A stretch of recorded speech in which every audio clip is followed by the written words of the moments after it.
Always welcome साथियों, digital class हमेशा आपके साथ। साथियों, अपनी बेसिक थर्मोडायनेमिक्स की सीरीज चल रही है। जो भी कंटेंट अब तक आपने पढ़ा है और आगे इस वीडियो में पढ़ने वाले हैं, सारे नोट्स पीडीएफ फॉर्मेट में डाउनलोड किए जा सकते हैं। जिस तरह से strength of materials, fluid mechanics and machine series complete हो चुकी है, सारे नोट्स आपको पीडीएफ फॉर्मेट में अवेलेबल हैं। इन नोट्सों का इस्तेमाल आप बेसिक से लेकर गेट लेवल एग्जामिनेशन तक कर सकते हैं। चलिए साथियों, इस वीडियो में जानते हैं concept of temperature and zeroth law of thermodynamics. इस प्रकार से साथियों, यदि टेम्परेचर को जानना हो और फर्स्ट लॉ को जानना हो, टेम्परेचर को किस प्रकार से हम स्टडी कर सकते हैं साथियों, आप जानते हैं। स्टडी करने के लिए यहाँ आप देख रहे हैं मैक्रोस्कोपिक मेथड होता है साथियों, और दूसरा होता है माइक्रोस्कोपिक। पहले जान लेते हैं मैक्रोस्कोपिक मेथड से हम किस प्रकार से टेम्परेचर को समझ सकते हैं। It is a property by virtue difference of this property heat flow. Heat है साथियों, हाई टेम्परेचर से लो टेम्परेचर की तरफ जिस तरह से फ्लो होती है, अर्थात आप कह सकते हैं ये वो प्रॉपर्टी है जिससे हीट फ्लो करती है। और यदि आप माइक्रोस्कोपिक मेथड से देखना चाहें, इसके बारे में बताना चाहें साथियों, तो temperature is defined as average kinetic energy of the molecule. जैसा कि आप जानते हैं साथियों, कोई भी फ्लूइड हो, किसी प्रकार से मटेरियल कंटेंट हो, मैटर हो, उसमें आप एनर्जी देते हैं साथियों, इसके मॉलिक्यूलों में इस प्रकार से रैंडमनेस या इनमें कंपन वाइब्रेशन बढ़ जाता है साथियों, इनकी काइनेटिक एनर्जी इंक्रीज हो जाती है, तो इनका टेम्परेचर अप हो जाता है। तो इस प्रकार से temperature is defined as average kinetic energy of the molecules. मॉलिक्यूलों में जो काइनेटिक एनर्जी होती है उसे टेम्परेचर डिफाइन किया जा सकता है। अब जान लेते हैं साथियों जीरोथ लॉ ऑफ थर्मोडायनेमिक्स। यहाँ आप देख रहे हैं साथियों, ये सिस्टम बने हुए हैं ए, बी और सी, इस प्रकार से सिस्टम बने हुए हैं। अब इनमें से साथियों ये इसके साथ कनेक्टेड है, इसके साथ कनेक्टेड है, और ये ए सी इस प्रकार से कनेक्टेड है। तो यहाँ पर आपको एडियोबैटिक वाल नजर आ रही है साथियों, जिससे हीट फ्लो नहीं हो सकता। ये बाउंड्री है साथियों आपकी, यह है थर्मोमीटर की तरह इस्तेमाल होता है। ये बाउंड्री कौन सी है साथियों, अपनी डाई थर्मल वॉल है, इस प्रकार से जिसमें से हीट फ्लो ट्रांसफर हो सकता है। इस प्रकार से यदि ये दोनों इक्विलिब्रियम में है और ये दोनों इक्विलिब्रियम में है, तो साथियों इस प्रकार से ए और बी भी इक्विलिब्रियम में होंगे, ये तीनों सिस्टम इक्विलिब्रियम कंडीशन में होंगे। तो यही अपन को जीरोथ लॉ बताता है थर्मोडायनेमिक्स का। इस प्रकार से आप देख सकते हैं, राल्फ एस फाउलर 1930, इन्होंने ये बताया था साथियों, provide the concept of temperature measurement through the concept of thermal equilibrium. ये सिस्टम के इक्विलिब्रियम से इस जीरोथ लॉ का आपको डिटेल एक्सप्लेनेशन करके इन्होंने बताया था। तो इस स्टेटमेंट को आप देख सकते हैं, इफ टू बॉडीज, जैसा कि आपको नजर आ रही है, A B are in thermal equilibrium, इसमें से आप ए बी मान सकते हैं, बी सी मान सकते हैं। इनमें से जैसा आपको बताया था साथियों, ये इसके साथ इक्विलिब्रियम में, इसके साथ इक्विलिब्रियम में, तो ये भी इक्विलिब्रियम में हो जाती हैं। इफ टू बॉडीज ए और B are in thermal equilibrium with a third body C, ये इसके साथ और इसके साथ इक्विलिब्रियम में साथियों, then A and B are in thermal equilibrium, यहाँ पर ए और बी भी थर्मल इक्विलिब्रियम में होंगे। जो आपने देखा होगा साथियों, थर्मोमीटर होता है वो बेस होता है जीरोथ लॉ ऑफ थर्मोडायनेमिक्स पर। इसी प्रकार एक थर्मल इक्विलिब्रियम से थर्मोमीटर का इस्तेमाल किया जाता है। कुछ और इंपॉर्टेंट पॉइंट्स आप नोट करना चाहते हैं तो यहाँ स्पेस है, जैसा आपको बताया जाता है, बीच बीच में आप ब्लैंक पेज डालते रहें नोट्सों में। तो अब जानते हैं साथियों प्रिंसिपल ऑफ थर्मोमीट्री। यहाँ पर जो थर्मोमीट्री का प्रिंसिपल है साथियों, उसके बारे में जान लेते हैं। ये सब क्यों स्टडी कर रहे हैं वो आपको पता चल जाएगा, आप बस बने रहें, सीरीज से कंटिन्यू एंजॉय करते रहें। In this principle firstly we will find out the property which is depend upon the temperature, and with the help of this property we can measure the temperature. That property is called thermometric property. पहले साथियों हम वो property find out करते हैं जो temperature के साथ related होती है, या कहें टेम्परेचर पर डिपेंड होती है साथियों, उससे फिर हम टेम्परेचर का मेजरमेंट कर लेते हैं, और यही प्रॉपर्टी थर्मोमेट्रिक प्रॉपर्टी कहलाती है। अब जान लेते हैं टाइप्स ऑफ थर्मोमीटर। थर्मोमीटर कितने प्रकार के होते हैं साथियों, उस फर्स्ट टाइप में आप देख लीजिए, एच जी ग्लास ट्यूब होता है साथियों, वो थर्मोमीटर है। इस प्रकार से इससे किस प्रकार टेम्परेचर मेजरमेंट किया जाता है साथियों, इसमें क्या होता है, थर्मोमेट्रिक प्रॉपर्टी क्या होती है, इसकी लेंथ होती है और वॉल्यूम होती है। अब जैसा आपको बताया था साथियों, किसी प्रॉपर्टी को हम देखते हैं जो टेम्परेचर पर डिपेंड करती है, उस प्रॉपर्टी के थ्रू हम फिर टेम्परेचर का मेजरमेंट कर लेते हैं। तो यहाँ पर वो प्रॉपर्टी क्या है साथियों, इसकी लेंथ है और वॉल्यूम है। H G glass tube thermometer होता है उसमें, तो इससे हम टेम्परेचर मेजरमेंट कर लेते हैं। अब इस प्रकार साथियों अपना दूसरा टाइप आता है कांस्टेंट प्रेशर गैस थर्मोमीटर। इसमें जैसा कि ये आइडियल इक्वेशन है साथियों, पी वी इजिकल to N R bar T. अब इसमें से हम प्रेशर को कांस्टेंट कर देते हैं साथियों, जिससे वी प्रोपोर्शनल हो जाता है टी के। Here volume is the thermometric property. अब यहाँ पर वॉल्यूम टेम्परेचर के साथ प्रोपोर्शनल है साथियों, साथ साथ वेरिएशन देगा, चेंज देगा। तो यहाँ पर अपनी वो प्रॉपर्टी क्या होगी जो टेम्परेचर बताएगी आपको, थर्मेटिक प्रॉपर्टी होगी वॉल्यूम। नेक्स्ट देख लेते हैं टाइप में साथियों, कांस्टेंट वॉल्यूम गैस थर्मोमीटर। यहाँ पर ये इक्वेशन होती है साथियों अपनी P बराबर एन आर बार टी। इसमें से अब की बार हमने वॉल्यूम को कांस्टेंट कर दिया है, तो टेम्परेचर और प्रेशर एक दूसरे के प्रोपोर्शनल हो जाते हैं साथियों। हेयर प्रॉपर्टीज, प्रेशर जो है थर्मोमेट्रिक प्रॉपर्टी है अपनी, क्योंकि अब हम प्रेशर से टेम्परेचर का मेजरमेंट करते हैं इस टाइप में। तो अब अपनी नेक्स्ट टाइप आती है साथियों 4th नंबर पर, थर्मिस्टर थर्मोमीटर। यहाँ पर ये थर्मिस्टर थर्मोमीटर है साथियों, किस पर वर्क करता है, work on Wheatstone bridge circuit. इस प्रकार से आपने देखा होगा साथियों, व्हीटस्टोन ब्रिज सर्किट होता है। इसमें अपनी थर्मिस्ट्रिक प्रॉपर्टी कौन सी होती है साथियों, थर्मोमेट्रिक प्रॉपर्टी होती है रेजिस्टेंस आर, जिससे रेजिस्टेंस से साथियों हीट रिलेटेड कर पाती है, जिससे हम टेम्परेचर मेजरमेंट कर लेते हैं। अब अपनी 5th या कहें आप नेक्स्ट, थर्मोकपल थर्मोमीटर। वो किस पर एक्ट करता है साथियों, ये वर्क ऑन सी वैक इफेक्ट, ये सी वैक इफेक्ट पर काम करता है साथियों। इस प्रकार से आपको दो मटेरियल को जोड़ दिया जाता है, जो अनलाइक मेटल्स होते हैं उनको जोड़ लिया जाता है, फिर इनमें टेम्परेचर ये मेजरमेंट आपको देता था। इसमें थर्मेट्रिक प्रॉपर्टी क्या होती है साथियों, इलेक्ट्रोमोटिव फोर्स, यहाँ आप देख सकते हैं EMF, इलेक्ट्रोमोटिव फोर्स से हम टेम्परेचर का मेजरमेंट कर लेते हैं साथियों। इस प्रकार से हम टेम्परेचर मेजरमेंट करते हैं।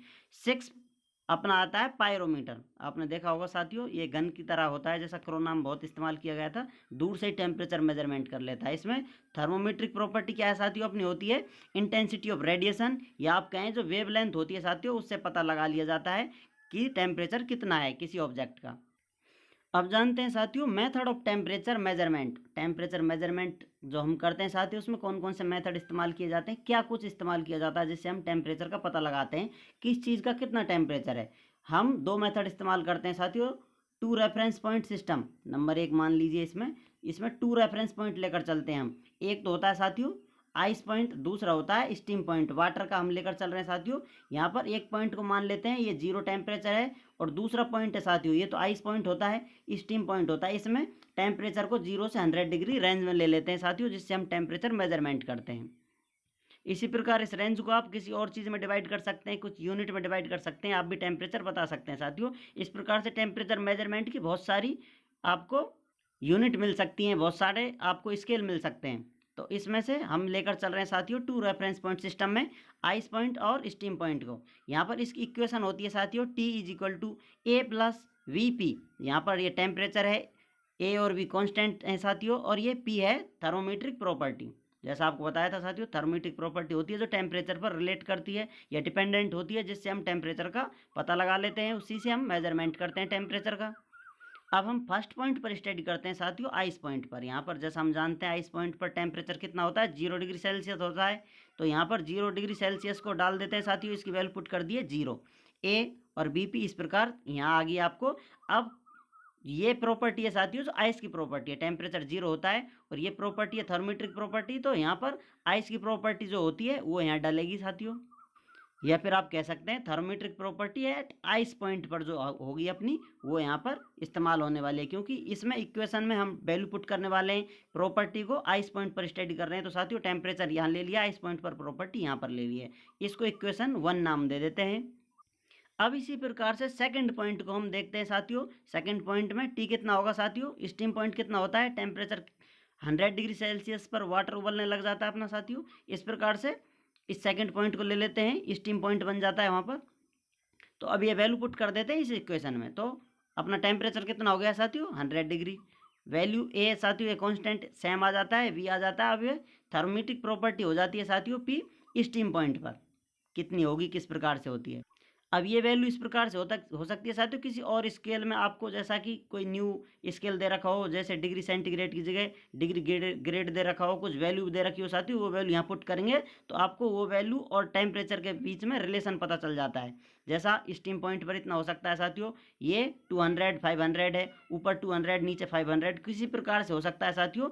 नई स्केल को आपका किस प्रकार से रिलेट कर सकते हैं टेम्परेचर से, इस इक्वेशन में आप वैल्यू पुट करेंगे तो आपको कोई नई स्केल बनाने में बहुत हेल्प होगी। आप चाहें तो नई स्केल भी डिफाइन कर सकते हैं इस मेथड के थ्रू। अब हम साथियों इन दोनों इक्वेशनों में से सेकंड में से 1 सब्सट्रैक्ट कर लेते हैं साथियों, क्योंकि 100 है, ये 0 तो 100 रहेगा, अपनी इक्वेशन कम हो जाएगी, ये कैंसिल आउट हो जाएंगे। तो इस प्रकार से by equation second minus equation 1, तो इस प्रकार से हम माइनस करते हैं तो 100 is equal to V P S minus P I, ये इक्वेशन प्राप्त हो जाती है। अब इसमें से हम b की वैल्यू निकाल सकते हैं साथियों, कितनी होगी 100 divided by P S minus P I, इस प्रकार से v की वैल्यू। अब इस v की वैल्यू को हम इक्वेशन अपनी जो इस्तेमाल कर रहे थे स्टार्टिंग वाली उसमें पुट कर देते हैं। जैसा कि आप जानते हैं ये इक्वेशन होती है अपनी 2 रेफरेंस पॉइंट के लिए, तो ये v की वैल्यू इसमें पुट कर देंगे आप, तो आपको मिलेगा डायरेक्ट। अब ये वैल्यू साथियों हम इक्वेशन नंबर 1 में डाल देंगे, क्योंकि साथियों अपनी एक वैल्यू कम हो जाती है। इस प्रकार से आप इक्वेशन 1 में डाल सकते हैं, सेकंड में डाल सकते हैं, किसी में डाल सकते हैं, यहाँ पर हम इक्वेशन 1 में डाल लेते हैं। तो अपनी ये वैल्यू पुट करेंगे तो इक्वेशन इस प्रकार से बन जाएगी। यहाँ पर आपको जो ये है साथियों वी वैल्यू आपको डायरेक्ट इस प्रकार से रिप्लेस कर दी गई है, यहाँ आप देख सकते हैं इसमें। और ये प्रॉपर्टी पी आइस वाली है अपनी, तो पी आइस को यहाँ आई से प्रदर्शित कर रखा है, तो इसको आप आइस लिख सकते हैं, सिर्फ आई रख सकते हैं। इस वैल्यू को इक्वेशन 1 में डालने का रीज़न ये था साथियों, जिससे हम ए की वैल्यू आसानी से पता चला सकते हैं। इसलिए अब ए की वैल्यू निकालेंगे साथियों, तो ये वैल्यू इधर जाएगी तो माइनस की हो जाएगी, तो इस प्रकार से हमें वैल्यू प्राप्त हो जाती है A is equal to minus 100 P I divided by P S minus P I. यहाँ पर आइस पॉइंट की प्रॉपर्टी है, एस स्टीम पॉइंट की प्रॉपर्टी है साथियों, तो इस प्रकार से ए की वैल्यू हमें पता चल गई है। अब ए और बी की वैल्यू दोनों पता चल गई है, तो अब इसको इस इक्वेशन में हम रख सकते हैं, फाइनल जो स्टार्टिंग अपनी इक्वेशन थी। तो हमें फाइनल इक्वेशन मिल जाती है T is equal to minus 100 P I divided by P S minus P I plus 100 P divided by P S minus P I. इस प्रकार से इस इक्वेशन को सेट कर लेते हैं साथियों, प्लस माइनस साइन लेकर इसमें आप इसको आगे ले आएंगे, जो लास्ट वैल्यू है साथियों इसको आगे ले लेते हैं, इसको पीछे ले लेते हैं, इसमें से 100 कॉमन ले लेते हैं, तो आपको फाइनल इक्वेशन ये मिल जाती है T is equal to 100 multiply by आप कह सकते हैं ब्रैकेट में P minus P I divided by P S minus P I. इस प्रकार से फाइनल इक्वेशन मिल जाती है। इसमें आप किसी भी स्केल की आइस पॉइंट पर प्रॉपर्टी डालेंगे और स्टीम पॉइंट पर प्रॉपर्टी डालेंगे, तो उस स्केल का टेम्परेचर के साथ क्या रिलेशन है वो रिलेशन फाइंड आउट कर सकते हैं आसानी से। आप एक नई स्केल भी डेवलप कर सकते हैं साथियों इस मेथड का इस्तेमाल करते हुए। ये आप न्यूमेरिकल डाटा में देखेंगे किस प्रकार से इनका इस्तेमाल किया जाता है। तो चलिए साथियों अब सिंगल रेफरेंस पॉइंट सिस्टम के बारे में भी जान लेते हैं। In this system reference point is triple point of water. जैसा आपको बताया था साथियों, ट्रिपल पॉइंट ऑफ वाटर पे आपको टेम्परेचर कितना मिलता है, गिव्स फेज रूल में आपने देखा था, पॉइंट आपने शायद देखा हो, तो 273.16 केल्विन होता है साथियों। तो इस एक पॉइंट से हम किस प्रकार से रेफरेंस लेकर टेम्परेचर मेजरमेंट कर सकते हैं। इसमें साथियों अपन इक्वेशन इस्तेमाल करते हैं, जो इक्वेशन होती है टी इज इक्वल टू ए और पी। अब यहाँ पर टेम्परेचर कितना होता है साथियों, टेम्परेचर होता है 273.16। ये ए और पी प्रॉपर्टी कितनी हो जाएगी साथियों, ये ट्रिपल पॉइंट की प्रॉपर्टी हो जाएगी, क्योंकि ये नॉर्मल इक्वेशन होती है। हम अब ट्रिपल पॉइंट पर हैं साथियों, तो इस प्रकार से ट्रिपल पॉइंट की प्रॉपर्टी यहाँ पर इस्तेमाल करने वाले हैं। अब इससे हम ए की वैल्यू पता लगा लेते हैं साथियों। ए की वैल्यू कितनी हो जाती है 273.16 divided by P T, pressure है ट्रिपल पॉइंट, या कहें आप ये प्रॉपर्टी है साथियों, सॉरी प्रेशर नहीं है, ट्रिपल पॉइंट पर जो प्रॉपर्टी होती है उसकी वैल्यू यहाँ पर पुट करते हैं। तो इस प्रकार से अब इस वैल्यू को साथियों जो ए की वैल्यू है इसको पुट कर देते हैं इक्वेशन में, तो हमें फाइनल इक्वेशन मिल जाती है T is equal to 273.16 P divided by property है ट्रिपल पॉइंट। इस प्रकार से तो ये फाइनल रिलेशन हमें पता चल जाता है। इसमें आप किसी प्रॉपर्टी को डालेंगे साथियों, तो प्रॉपर्टी एक दूसरे से रिलेटेड कर आपको टेम्परेचर का रिलेशन दे देंगे। तो इस प्रकार से आप टेम्परेचर मेजरमेंट कर सकते हैं साथियों, ट्रिपल पॉइंट से भी और 2 रेफरेंस पॉइंट सिस्टम से भी हम टेम्परेचर मेजरमेंट करने में इस्तेमाल करते हैं इस सब मेथड को। इन मेथडों का इस्तेमाल करते हुए स्केल डेवलप की गई हैं। आप चाहें, आपकी इच्छा है तो आप भी कोई न्यू स्केल डेवलप कर सकते हैं साथियों। कुछ पॉइंटों को इम्पोर्टेंट करते हुए आप भी स्टडी कीजिए डिटेल से, और एक अपना भी स्केल चलाकर लाइफ एंजॉय कर सकते हैं। लेकिन कुछ करने के लिए साथियों बहुत मेहनत की आवश्यकता होती है। किसी पॉइंट को, किसी भी इक्वेशन स्केल को, या कहें कुछ नया देने के लिए आपको साइंटिफिक प्रूफ की आवश्यकता होती है। आपको डिटेल में सब कुछ बताना होता है। यदि ये करना चाहते हैं तो आप ज़रूर करें। उम्मीद करते हैं साथियों वीडियो में दी गई जानकारी आपको अच्छे से समझ में आई होगी। अभी भी आपका कोई कन्फ्यूजन है तो आप हमसे कमेंट कर पूछ सकते हैं साथियों। आप अपने सुझाव भी हमारे साथ साझा कर सकते हैं। आप चाहें तो कांटेक्ट कर सकते हैं, कांटेक्ट लिंक आपको वीडियो डिस्क्रिप्शन में मिल जाएगी। वीडियो को देखने के लिए, चैनल को सपोर्ट करने के लिए आपका बहुत बहुत आभार, धन्यवाद। जय हिंद, वंदे मातरम।